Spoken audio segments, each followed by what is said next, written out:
예, 마음으로 들으시기 바랍니다. 귀로 들으면 흐릅니다.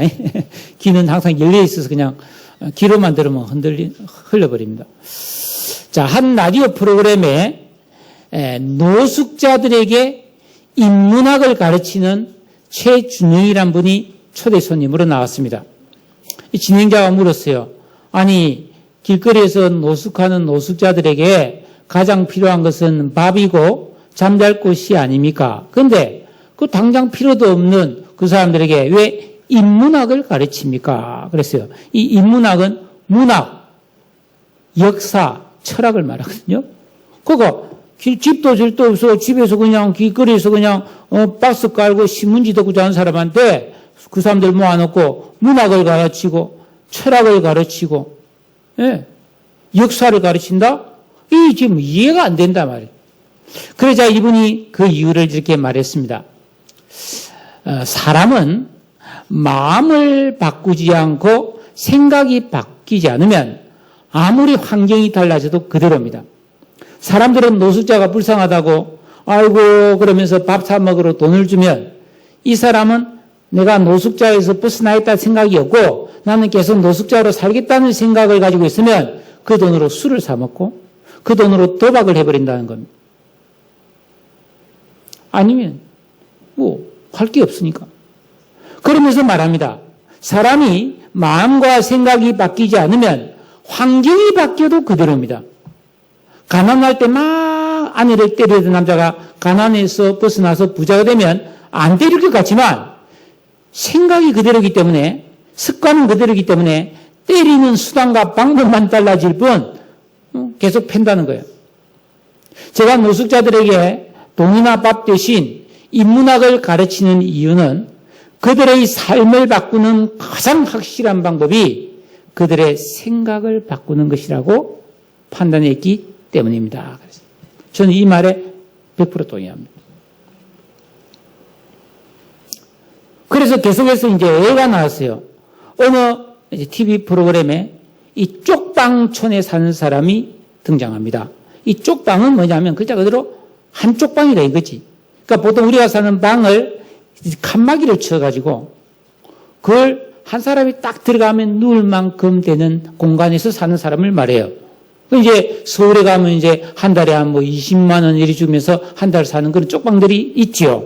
자, 그 기자가 그 쪽방촌 딱 들어가 보니까 한 방에 그 책상 겸 밥상인 안전뱅이 조그마한 책상이 하나 있는데 그 위에 문학, 역사, 철학책이 쭉 12권이 놓여 있는 거예요. 그래서 기자가 묻습니다. 아니, 그 박스를 줘서 하루하루 겨우 먹고 사는 분이 이 책이 웬 겁니까? 이 책 다 읽었습니까? 다 읽었다는 거예요. 어떻게 이 책을 읽고 있습니까? 그랬더니 내가 노숙인으로 살 때 인문학 수업을 들었는데 그때 내가 다 읽었던 책인데 지금도 읽고 있다고. 그러면서 내가 이 책을 읽으면서 내가 이런 생각이 들었다. 내가 이런 책을 읽는 사람인데 노숙을 할 수는 없지 않느냐. 그래서 저는 노숙 생활을 그만두고 지금 비록 박스를 주어서 살지만 제 힘으로 먹고 살고 있습니다. 책 읽으세요, 여러분. 책을 안 읽으면 생각이 안 바뀌어요. 특히 성경을 안 읽으면 어떻게 사람이 바뀝니까? 안 바뀝니다. 내가 왜 이러지? 당연하죠. 안 바뀌고 있으니까. 내 마음과 생각, 여러분 건강합니까? 예? 사람들은 이 취업난 속에서 젊은이들이 직장 들어가기 힘들다지만 들어갔다가 오래 다니는 사람 별로 없습니다. 대부분 빨리 사표 쓰고 싶어 합니다. 일이 힘들고 스트레스가 쌓이니까 직장이 짐이고 감옥같이 느껴지는 거죠. 예? 살아계서 결혼했는데 살다 보면은 이런저런 어려움이 오고 자식을 낳았는데 말을 잘 안 들으면 아이고 이거 뭐가 잘못됐나 하고 막 물르고 싶고 막 도망가고 싶은 마음 들겠죠. 은혜로워야 될 이 신앙생활도 무덤덤하고 말이죠. 아이고 뭐 설교가 너무 길다. 재미가 없다. 뭐 신앙생활이 뭐 교회생활이 별로 뭐 그저 그렇네. 이렇게 생각되는 거죠. 무엇이 잘못되었을까요? 마음입니다. 잠언 4장 23절에 모든 지킬 만한 것 중에 더욱더 너의 마음을 지키라. 생명의 근원이 이에서 남이니라 그랬어요. 여러분 삶에는 공식이 있습니다. 누가 만든지 나 모르겠어요. 그런데 내가 보니까 맞는 것 같아요. 행복은 사람이 살아가는 환경 곱하기 내 자세와 태도에 달려 있습니다. 자, 이 공식을 잘 보면은 내가 아무리 좋은 환경에 살더라도 예를 들어서 진짜 강물이 있고 정원이 아름답고 집이 방이 10개나 되고 수영장이 있고 꽃밭이 있고 근데 살아도 내 마음과 생각과 태도가 빵이면은 빵입니다. 행복. 근데 예를 들어서 내가 살아가는 환경이 집도 좁고 좀 열악해. 그렇지만 내 마음과 태도가 좋으면은 100이면 그 100이요. 잠언 17장 22절에 마음이 즐거우면 신체가 건강하나 영이 상하면 뼈가 마른다. 이렇게 되어 있습니다. 여러분, 마음이 건강해지려면 이 마음은 뭐로 바꾼다 그랬어요? 지식으로 바꾸는 거예요. 지식이 들어가야 되는 거예요. 올바른 지식이. 그러니까 맨날 연속곡이나 보고 컴퓨터나 들여다보고 있으면은 잡다한 지식이 들어가서 마음이 잡다해집니다. 근데 정확한 진리의 말씀이 딱 들어가야 돼요. 하나님의 말씀을 우리 속에 집어넣어야만이 우리 마음이 변하고 이 마음이 새로워져야 그 말씀의 은혜가 내 생명이 되고 삶의 축복이 되는 것을 믿으시기를 바랍니다. 성경 읽으세요. 이제 9월달에 또 이 성경 읽기 나왔는데 50건밖에 없어요. 선착순입니다. 빨리 1,000원 내고 가져가세요.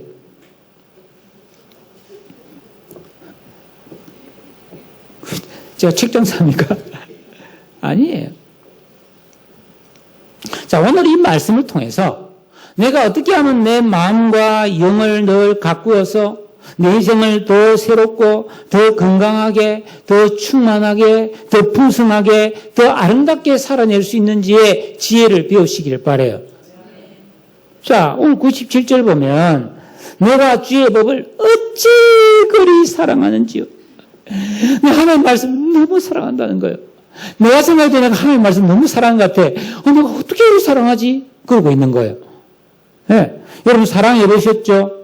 여러분 진짜 사랑하는 사람과 같이 있으면 추위도 이길 수 있고 배고픔도 견딜 수 있고 피곤한 것도 불사하고 심지어는 목숨까지도 버립니다. 여러분 사랑의 힘은 대단합니다. 아가서 8장 6절에 보면 사랑은 죽음같이 강하다. 그렇게 말하고 있습니다. 여러분 부모의 자식 사랑 지극하죠. 남녀 간의 진실한 사랑은 대단하죠. 자, 어느 생물학자가 독거미를 연구했습니다. 네. 독거미 중에서 땅속에 딱 해서 살짝 흙을 덮고 숨어 있다가 지나가는 벌레를 탁 던져서 잡아먹는 이 독거미를 연구하는 학자인데요. 어느 날 독거미 한 마리를 잡았어요. 보니까 근데 이 독거미가 암컷이라 독거미 등에 막 새끼 거미를 까착 엎여 있는 거예요. 이거 신기하다. 그래서 잡아가서 요거를 이제 연구하기 위해서, 그 알코올 이렇게 유리병에 받아놓고, 새끼를 다 틀어놓고, 어미를 이제 알코올에 담갔어요. 한동안 시간이 지난 후에, 그 이제 어미가 죽었다 생각하고, 또 새끼를 거기에 딱 집어 넣었어요.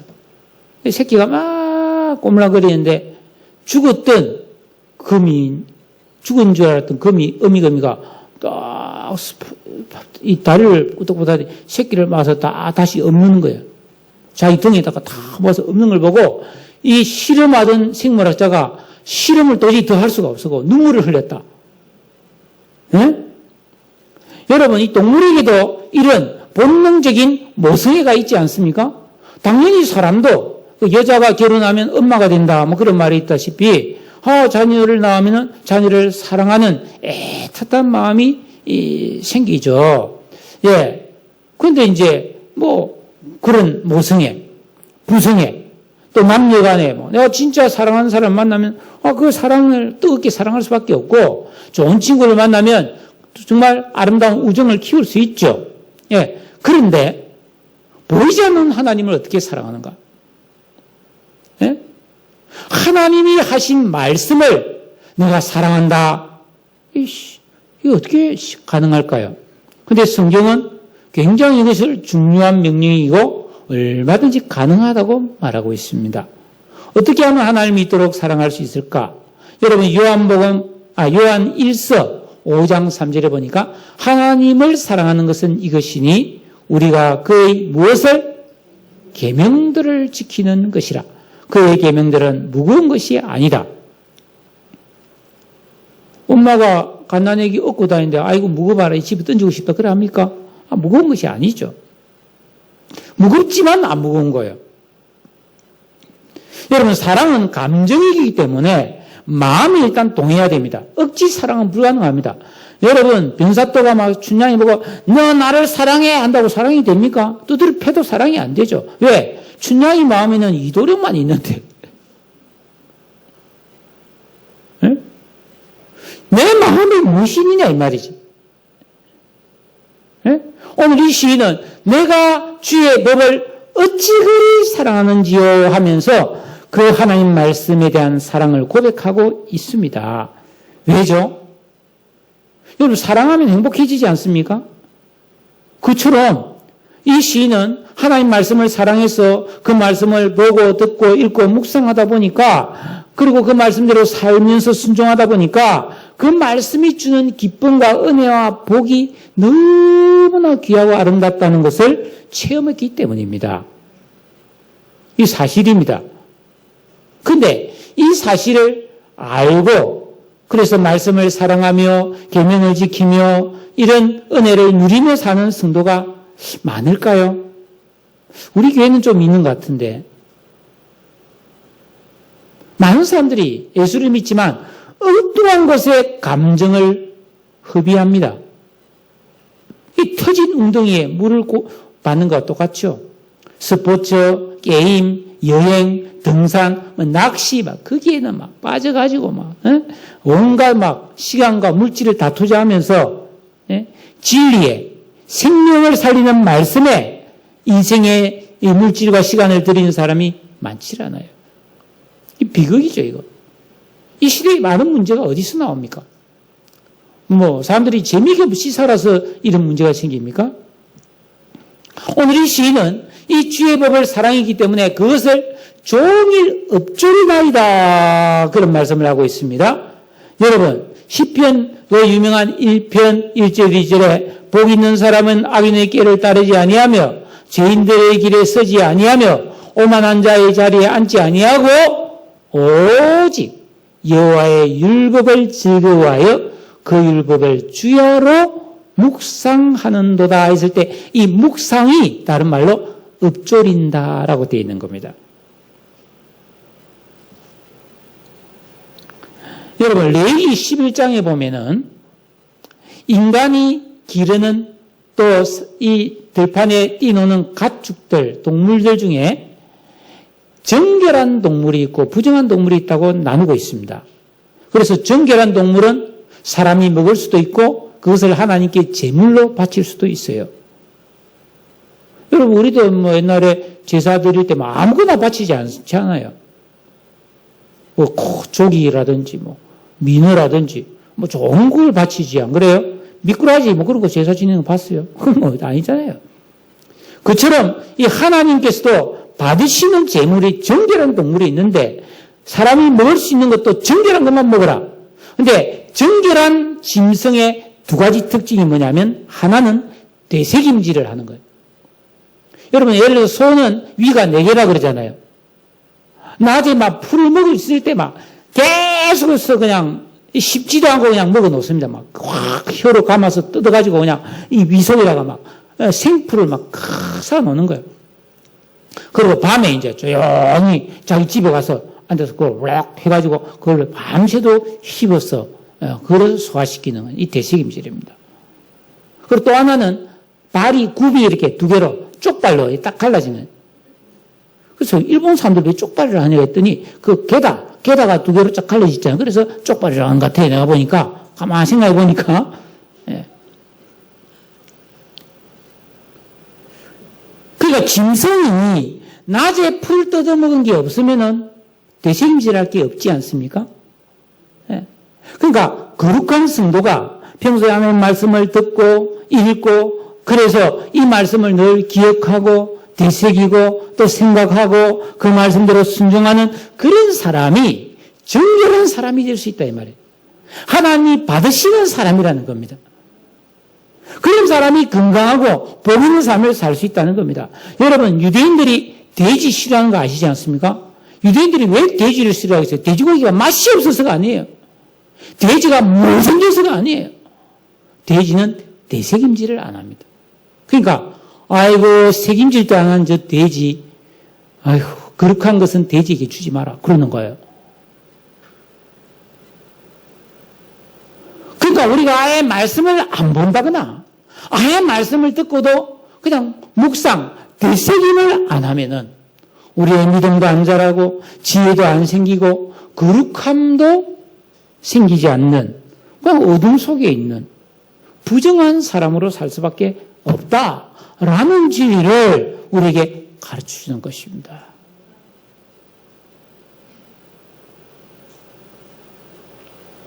(98절에서) (100절입니다) 자, 98절 같이 한번 읽겠습니다. 시작.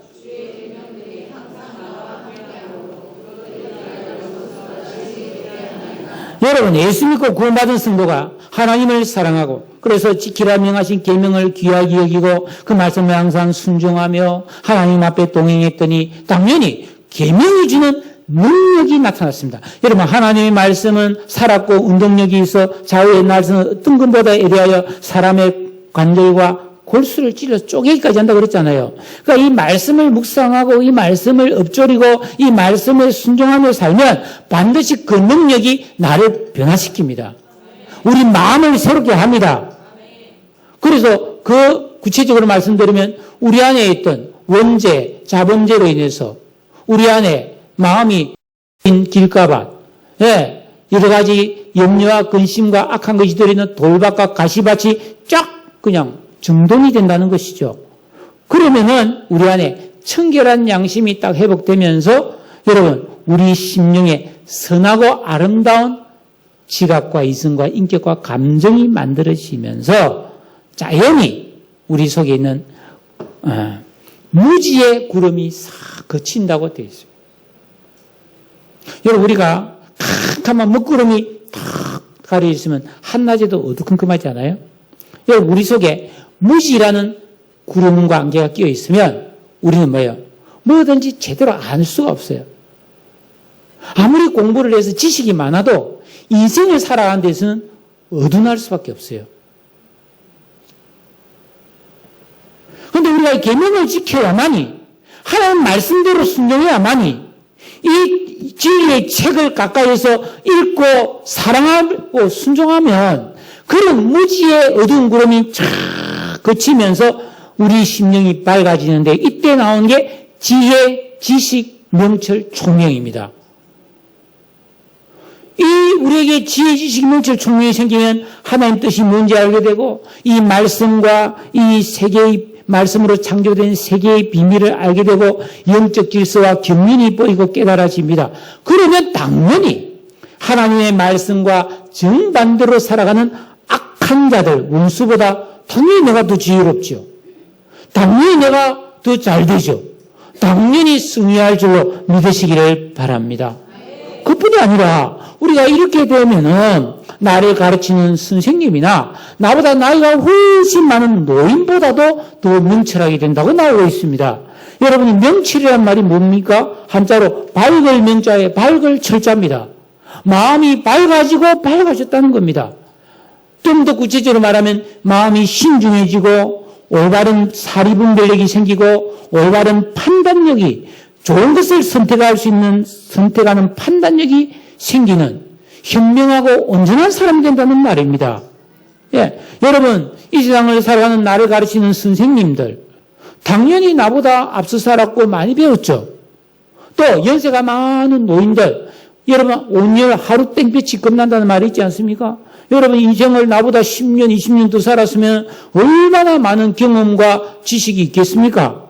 여러분 그렇지만 그런 여러분 인간의 경험, 인간의 경륜, 인간의 지식이 아무리 풍부하다 할지라도 계명 순종과 또 말씀 사랑을 통해서 하나님이 보여주신 지혜, 지식, 면적, 전문가는 비교할 수 없다는 겁니다.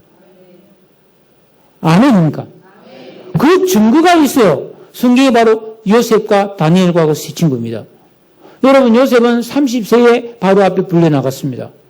그때 그 바로의 궁전에는 그 당시 세계 최고의 강대국인 애굽의 궁정에는 점성술가라든지 온갖 그 천문학이라든지 건축술에 뛰어나고 학문에 밝은 사람들이 많았어요. 고대 피라미드를 지은 사람들은 다 수학자들 아닙니까? 수학자는 또 철학자들이거든요. 그런데 요셉의 그 명철은 영의 세계를 아는 명철이었기 때문에 그들을 압도했습니다. 여러분 10대 소년으로서 바벨론의 포로로 잡혀간 다니엘도 마찬가지 아닙니까?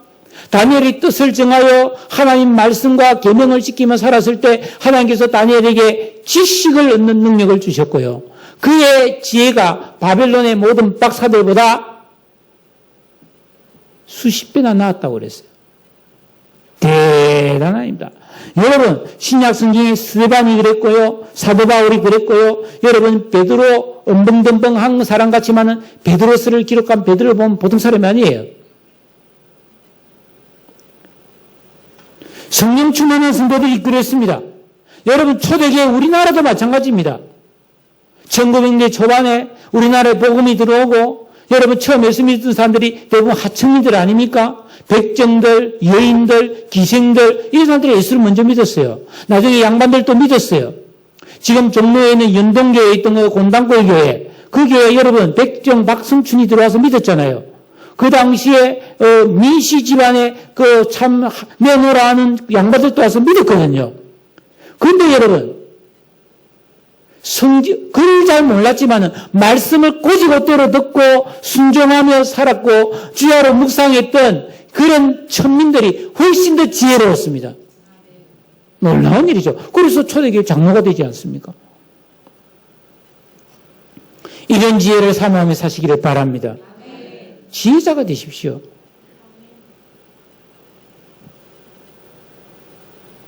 (101절) (102절) 읽습니다. 시작. 다시 시작.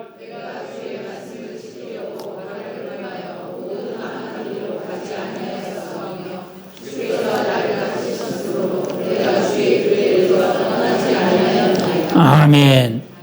제가 옛날에 배웠던 생물학 책에 이런 게 있었어요.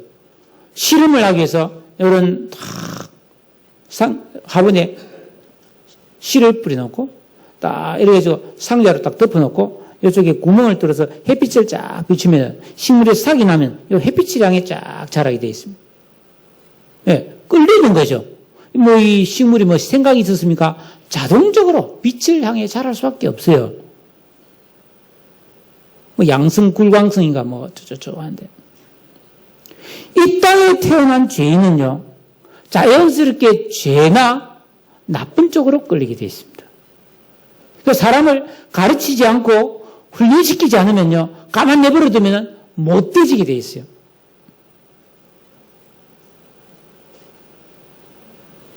예수 믿고 구원받았다 할지라도 이 말씀을 묵상하며 말씀을 사랑하고 순종하지 않으면은 죄악의 길, 넓은 길, 편한 길, 자기 유익의 길을 추구하는 죄를 좋아하게 되어 있다 이 말이죠.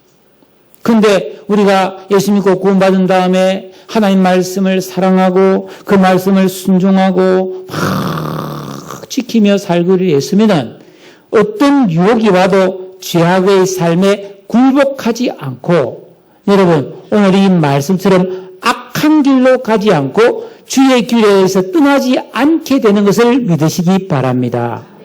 그래서 시편 1편에 나오는 것처럼 복 있는 사람은 악인의 길을 따르지 않고 죄인들의 길에도 서지 않는다고 되어 있잖아요. 할렐루야. 그렇게 살고 계십니까? 와민이 왜 이런가? 이거는 내 신앙이 좋았으나 내 의지가 강해서라기보다도 하나님이 주신 말씀의 능력이 그 말씀이 나를 인도하는 것입니다. 시련과 유혹 앞에서도 이런 말씀이 주는 진리를 붙잡기 때문에 이런 악한 길에 끌리지 않게 되는 것을 믿으시기를 바랍니다. 이게 생명이에요, 생명. 이게 생명, 새 생명입니다. 여러분, 바다에 고래도 죽어보세요. 파도에 뛰밀려 오잖아요. 둥둥둥 떠내려다닙니다. 그러나 멸치도 살아있는 놈은 파도를 거슬려서 집 가고 싶은 대로 갑니다. 우리가 예수 믿고 구원받아서 생명이 있다면은 정말로 하나님이 이끄시는 진리의 길을 가야지 뭐 이리저리 휩쓸리고 누가 한마디 했다고 가고 누가 한마디 했다고 가고 해롱해롱 그 수치한 사람처럼 살면 안 되는 거죠. 이런 분명한 생명이 있는 의식이 있는 그런 능력의 사람 되시기를 바랍니다. 자, 103절이 좋은 말씀이네요. 같이 읽습니다. 시작.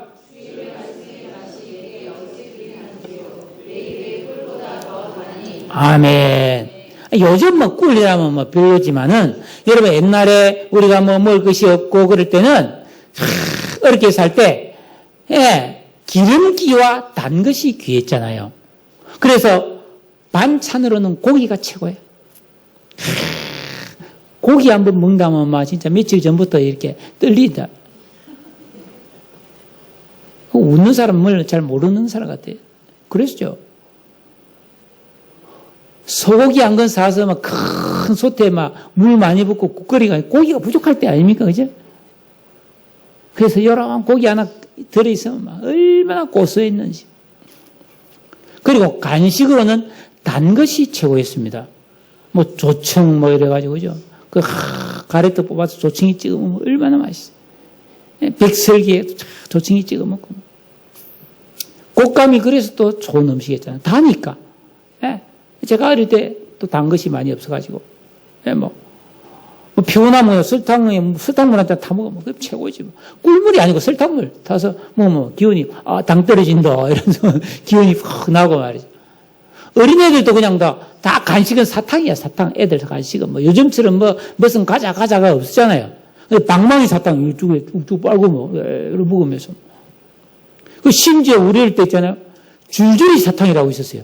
사탕이 줄줄 굴비처럼 쪼르르르 엮었는데 뭐 아빠 오실 때 줄줄이 이러면서 광고 선전이 그랬어요. 사탕 듬뿍 쌓으면 그거 좋은 거예요. 자, 오늘 20편이 기록된 제가 지금으로부터 3000년 전 고대 사회인데 이때 여러분 자연산 꿀은 귀할 뿐 아니라 얼마나 맛있었겠어요. 그러니까 제일 맛있는 거 꿀. 이런 시대에 이 시인은 주의 말씀의 단맛이 꿀보다 더 달다고 고백하고 있는 것입니다. 저는 이거 이해됩니다. 이해되는 분 아멘. 그렇죠. 아멘. 이해되는 분 많네. 참 기쁜 일입니다. 이런 적이 많지요. 자, 저 프랑스에 눈이 먼 소경 소녀가 살았습니다. 이 소경의 참 딸을 둔 부모가 너무 안타까워서 어렵게 이 점자로 된 성경을 한 권 애한테 선물한 거예요. 여러분 점자 알죠? 예, 점자는 이 점을 몇 개 찍어서 점 숫자와 점 숫자 찍힌 모양에 따라서 글자가 있어요. 그래서 손으로 이렇게 점자를 익히면 요거는 무슨 자다 요거 만져서 이제 글을 한 자 한 자 읽어가는 건데 요즘 우리나라도 보면 이제 그 복지 차원에서 이 맥인들을 위한 이 책을 점역해서 점자로 책을 만드는 그런 일을 하는 사람들이 점점 늘어가고 있더라고요. 자, 이 소녀가 처음에 한 자 한 자 읽다 보니까 너무 좋은 거예요. 그래서 자나깨나 애는 막 그냥 잠만 안 잘 때는 이 점자 성경을 가지고 막 하다가 어느 날 안타깝게도 이 소녀가 두 손을 다 다쳐버린 거예요. 그 점자를 읽을 수가 없잖아요. 이 소녀가 너무 성경을 읽고 싶은데 점자를 읽을 수 있는 손을 다 다쳐버린 거예요. 그래서 어떻게 하면 이 성경을 읽을 수 있을까 고민하다가 혀로 손가락보다 혀가 더 예민하잖아요. 혀로 그 점자를 하면서 읽어서 이 소녀가 그 성경을 통해 하나님의 은혜를 많이 받고 행복하게 살았다. 그 이야기가 책에 있더라고요. 눈이 있을 때 성경을 읽으십시오. 여러분, 나중에 천국 갔을 때 그 소녀가 나는 왜 눈을 못 보고 그래서 혀로 성경을 읽었는데 왜 집사님은 눈 뻔하게 뜨고 그렇게 성경을 안 읽었습니까? 물어보면 뭐랄 거예요? 눈이 좀 어둡더라도 떡볶이 쓰라도 읽어야지. 혓바닥으로 성경 읽은 애도 있는데. 여러분, 이 말씀이 달다는 이런 의미는 단순히 뭐 성경을 읽거나 들었을 때 은혜를 받았다, 감동이 왔다, 깨달음이 생겨서 기쁘다는 그런 수준이 아닙니다. 하나님 주신 이 진리의 말씀을 내가 묵상하고 엎드리고 순종하고 인내하면서 지켰더니 하나님의 위로가 오고 하나님의 은혜가 오고 축복이 오고 은사가 오고 기쁨이, 영의 기쁨이 이 세상 무엇과도 바꿀 수 없는 최고급 은혜가 하나님께로부터 내 안에 충만하게 공급되었다 이 말이에요. 네. 여러분, 고기도 먹어본 사람이 먹는다 그러잖아요. 여러분, 요 고기 이 참 묘한 음식이죠. 이 고기를 꼭꼭꼭꼭 씹으면 그 고기 안에 있는 아미노산이라는 게 나옵니다. 이게 구수하면서 감칠맛을 주거든요.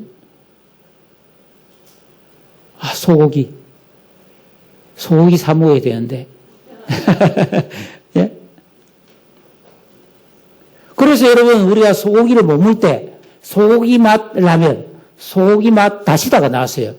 이거는 고기는 없지만은 아미노산이라는 화학약품으로 고기 맛을 낸 거예요. 소고기 맛을.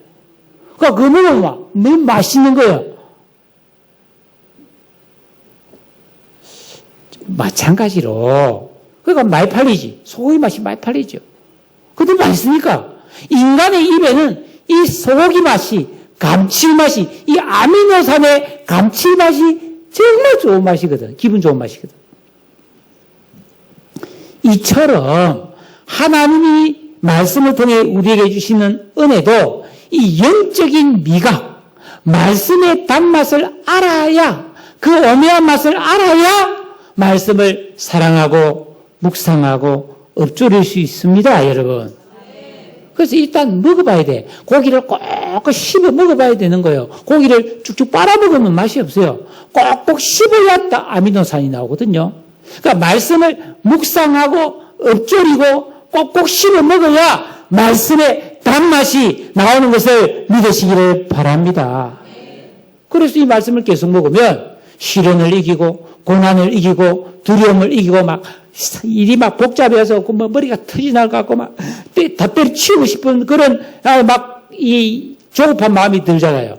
이때 이 말씀을 먹어놓은 이 내공, 여러분 소고기 먹어서 이제 힘이 생기면 그거로 또 사는 것처럼 지구력이 생기는 것처럼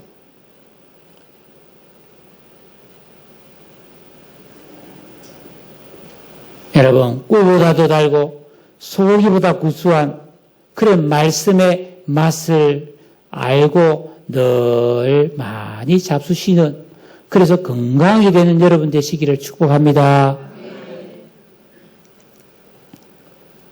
말씀이 진짜 맛있다고 생각하는 사람 한번 손 들어보세요. 말씀은 참 맛있다. 그런데 요새 입맛이 없어서 잘 안 먹고 있는 사람 손 들어보세요. 입맛을 회복하시기를 축복합니다. 104절 보니까 주의 법도대로 말미암아 내가 명철하게 되었으므로 내가 모든 거짓행위를 미워하나이다. 그랬어요.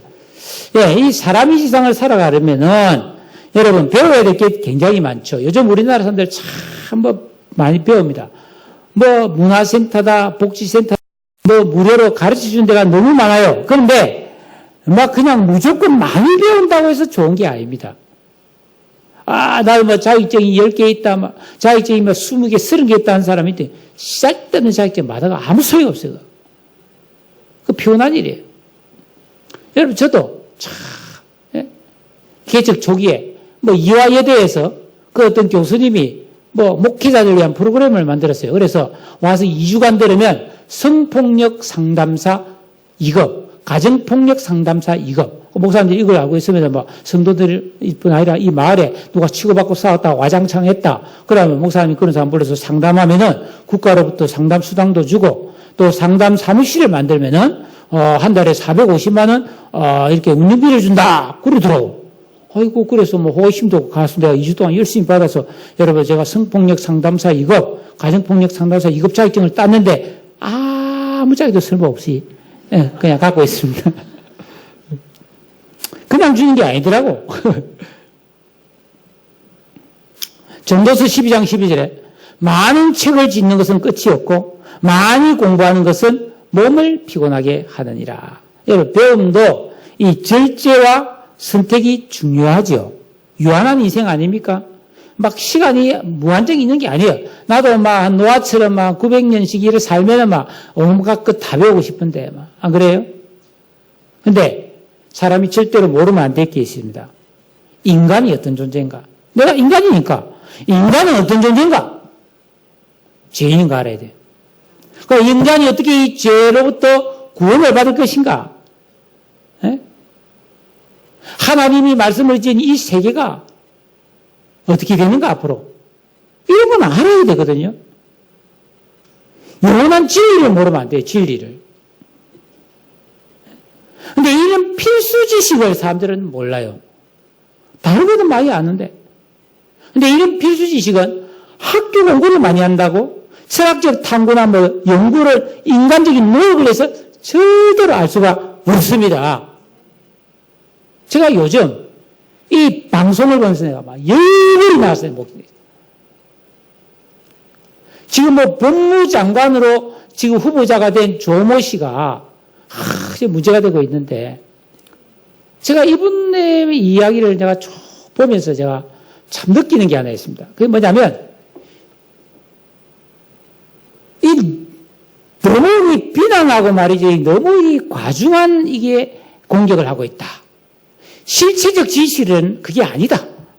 실제법을 어긴 적은 없다. 이렇게 말하고 있더라고. 내가 봐도 그런 것 같아요. 그 당시 법이 그랬으니까 그 법을 깨끗하게 이용해서 그걸 했단 말이지. 법을 어기진 않았어, 내가 봐도. 근데 그분이 모르는 게 있어요. 버클리대 법대까지 나온 사람인데 그걸 모르는 게 있어요. 그게 뭐냐면 제가 학교 다닐 때 법학개론, 민법총칙, 상법개론, 법을 좀 몇 가지 과목을 배워본 적이 있는데 그때 가장 전제가 뭐냐면 법은 도덕의 최소한이다 라는 말을 이렇게 배웠어요. 다시 말하면 인간이 살아가려면 이런 도덕률이 있어요. 도덕률. 그러니까 여러분 율법도 도덕법, 의식법, 시민법이 있는데 의식법, 제사 지내는 법, 당시 이스라엘 백성의 시민법은 없어졌어요. 근데 도덕법은 살아있는 거예요. 이게 계명입니다. 십계명이에요. 근데 우리 인간은 살아가면서 도덕을 지켜야 되는데 도덕은 이만한 거라고 치면은 법은 탁구공만 해요. 그러니까 도덕을 지켜야 되는데 이 도덕을 다 법으로 만들 수 없기 때문에 최소한 이것만은 이 법조문으로 만들어낸 게 법이에요. 그러니까 이 법을 아무리 지켰다 할지라도 도덕을 어겼으면 나쁜 사람이에요. 이해되세요? 우리가 살인죄 안 짓고 도둑질 안 하고 폭력 아인사 안 하고 살았다 할지라도 내가 좋은 사람이 아니면 그 하나님 앞에 복 못 받습니다. 근데 도덕적으로 지금 비난하고 있는데 나는 법을 안 이겼다고 왜 이렇게 그러냐고 이렇게 말하면 그 사람은 제정신이 아닌 사람이에요. 올바른 사람이 아닌 거지. 내가 교회를 다니는데 나 특별히 죄 지은 거 없다. 나쁘짓 안 하고 그냥 잘못과 잘 쓴다. 그러나 말씀 묵상함이 없고 하나님 말씀에 순종함이 없어서 이웃을 사랑함이 없다. 그 사람 하나님 앞에 복 못 받습니다. 우리는 법을 지킬 뿐 아니라 도덕을 지키는 도덕적인 인간이 되어야 됩니다.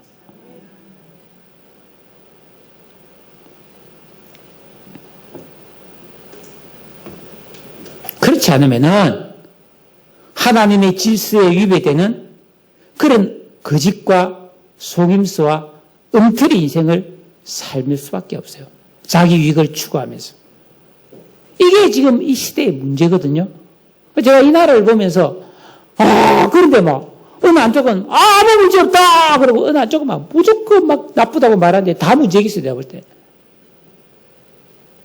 그래서 내가 한 사람의 이 시대를 살아가는 목회자로서 이 시대를 어떻게 해야 되는가? 이렇게 국민이 두 쪽으로 쪼개져 가지고 한쪽이 옳다 그러면 한쪽은 틀렸다 그러고 또 이쪽이 옳다 그러면 이쪽이 틀렸다 그러고 이 진영 논리로 흑백 논리로 이렇게 닭발 싸움하듯이 싸우고 있는 이 나라에 우리가 지금 살고 있는데 어떻게 해야 되냐? 기도하고 있습니다. 자, 마지막 105절 같이 읽겠습니다. 시작.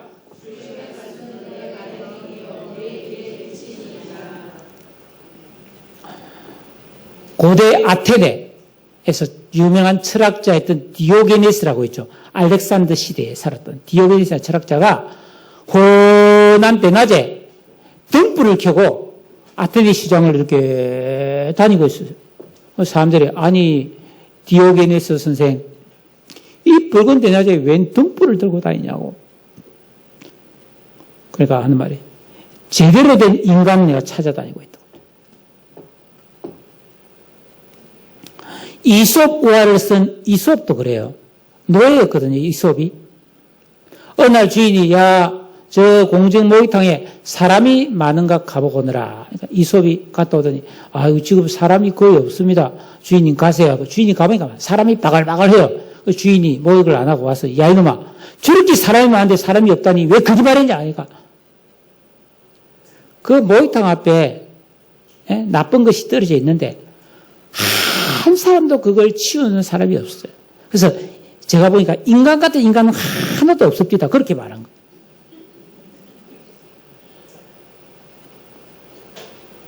여러분 이 세상을 살아가는 사람들은 어떻게 살고 있는가? 여러분 사람의 마음에는 태어나면서부터 무지와 죄악의 어둠이 꽉 차 있는 거예요. 이거 알아야 됩니다. 여러분 자, 잘 들으셔야 됩니다. 지금 우리가 2019년 8월 25일 딱 정각 12시 지금 살고 있어요. 근데 우리가 예배 끝나고 1시, 2시, 3시, 4시 살아갈 거 아닙니까? 그러면 내가 앞으로 살아갈 앞날은 한 번도 가보지 않은 길입니다. 그리고 한치 앞도 안 보입니다. 그렇죠? 여러분 내일이 보입니까? 안 보이잖아요. 그러니까 우리는 마치 한 번도 가보지 않은 낯선 길을 빛이 없는 깜깜한 어둠 속으로 걸어가는 것처럼 살고 있는 겁니다. 그런데 많은 사람들이 어떻게 돼 있지 하고 삽니다. 안 보이는데 대책 없이 별일 없겠지 하고 살고 있다는 겁니다. 그런데 별일이 없는 게 아니죠. 살다가 보면 갑자기 교통사고를 당하고 위에서 뭐가 떨어져서 죽기도 하고 어딜 가다가 갑자기 무슨 사고를 당하기도 하고 강도를 만나기도 하고 그러지 않아요. 지금까지 살아온 게 기적 아닙니까? 여러분 한치 앞도 모르는 길을 어떻게 살아왔습니까? 막연하게 살아온 거죠. 요연스럽게 살아온 거죠. 대부분이. 이 세상의 삶은 한 번도 가보지 않은 캄캄한 밤길을 걷는 것과 같습니다. 그런데 오늘 성경이 뭐라 그랬어요? 주의 말씀은 내 발에 뭐다? 등이요 내 길에 빛이다. 즉 우리가 하나님의 말씀을 사랑하여 이 계명을 순종하고 이 계명을 지키고 믿음으로 살 때 그 하나님의 은혜가 우리 안에 있는 어두움과 무지의 구름을 다 걷어내 주셔서 환하게 밝은 명철과 지혜와 지식과 총명을 주심으로 그 은혜가 그 말씀의 능력이 내 앞길을 더 비춰주기 때문에 우리가 잘못된 길로 가지 않고 망하는 길로 가지 않고 죽는 길로 가지 않고 영원히 사는 길로 가는 것을 믿으시기를 주의 이름으로 축복합니다. 다른 말로 하면 올바른 분별력, 올바른 선택을 할 수 있는 판단력, 또 앞날을 예측할 수 있는 예지력을 주시고 하나님께서 친히 내 발이 실족하지 않도록 바른 길로 인도해 주시는 것을 믿습니다.